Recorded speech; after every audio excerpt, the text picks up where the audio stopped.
नमस्कार लाडक्या बहिणींनो. मला माहिती आहे तुम्ही ऑगस्ट महिन्याच्या हप्त्याची वाट पाहतात.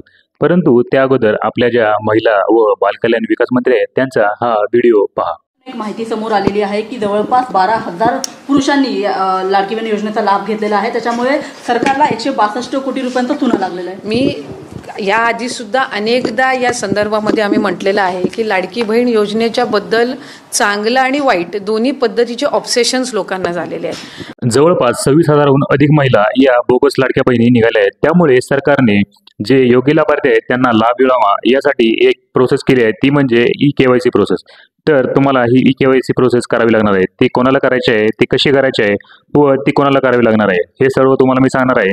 त्यासाठी हा व्हिडिओ पूर्ण बघा, व्हिडिओला लाईक करा व चॅनेलला सबस्क्राईब करा. ई-केवायसी म्हणजे इलेक्ट्रॉनिक नो युअर कस्टमर.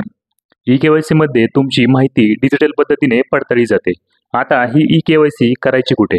तर महाराष्ट्र.लाडकीबहीण.gov.in या लाडक्या बहिणीसाठी तयार केलेल्या वेबसाईटवर तुम्ही जाऊन ही तुमची ई-केवायसी करू शकता. जर तुम्हाला ऑनलाईन पद्धतीने करता येत नसेल तर तुम्ही नजीकच्या नागरी सेवा केंद्र किंवा आधार केंद्र, नसेल जमेत तर अंगणवाडी सेविका आहे त्यांच्याकडे जाऊन देखील तुम्ही हे करू शकता. यासाठी तुम्हाला तुमचे आधार कार्ड नंबर किंवा तुमचे आधार कार्ड, त्यानंतर तुमचे बँकेचे पासबुक आणि तुमचा मोबाईल नंबर जो की तुमच्या आधार कार्डला लिंक असेल एवढी कागदपत्रे लागतील. आता आपण ई-केवायसी कशी करायची ते पाहूयात. त्यासाठी तुम्हाला तुमच्या मोबाईलवरून किंवा तुमच्या लॅपटॉपवरून महाराष्ट्र.लाडकीबहीण.gov.in या वेबसाईटवर जायचं आहे.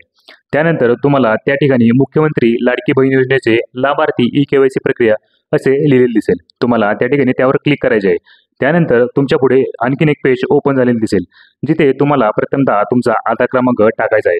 त्यानंतर थोडे खाली आल्यानंतर तुम्हाला कॅप्चाचा कॉलम दिसेल. त्या कॅप्चाच्या कॉलममध्ये जे शेजारी आकडे लिहिलेले दिसतील ते आकडे तुम्हाला त्या कॅप्चाच्या कॉलममध्ये टाकायचे आहे.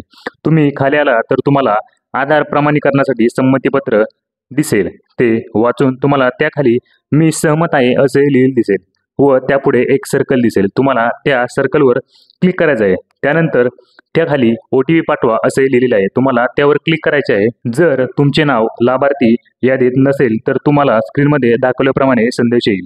असं झाल्यास तुम्हाला लगेच 8181 या टोल फ्री नंबरवर संपर्क करायचा आहे. आणि जर तुमचे नाव लाभार्थी यादीत असेल तर तुमच्या मोबाईलवर OTP येईल. तो OTP तुम्हाला त्या ठिकाणी भरायचा आहे. OTP टाकल्यानंतर त्या ठिकाणी तुम्हाला आधार क्रमांक, बँक खाते नंबर, तुमचा पत्ता त्या ठिकाणी टाकायचा आहे व फॉर्म सबमिट करायचा आहे. त्यानंतर तुम्हाला यशस्वी पडताळणी झाली म्हणून ई-केवायसी सक्सेसफुल असा संदेश येईल. ई-केवायसी का करायची? कारण जर तुम्ही ई-केवायसी केले नाही तर तुम्हाला इथून पुढे हप्ता मिळणार नाही. तुमचे या नाव हे त्या यादीतून वगळले जाईल. गव्हर्नमेंटने ई-केवायसी करणे हे सर्वांना अनिवार्य केले आहे. तुम्हाला जर माहिती आवडली असेल तर व्हिडिओला लाईक करा व चॅनेलला सबस्क्राईब करा, म्हणजे तुम्हाला अशाच व्हिडिओ पुढे देखील पाहायला मिळतील. थँक्यू.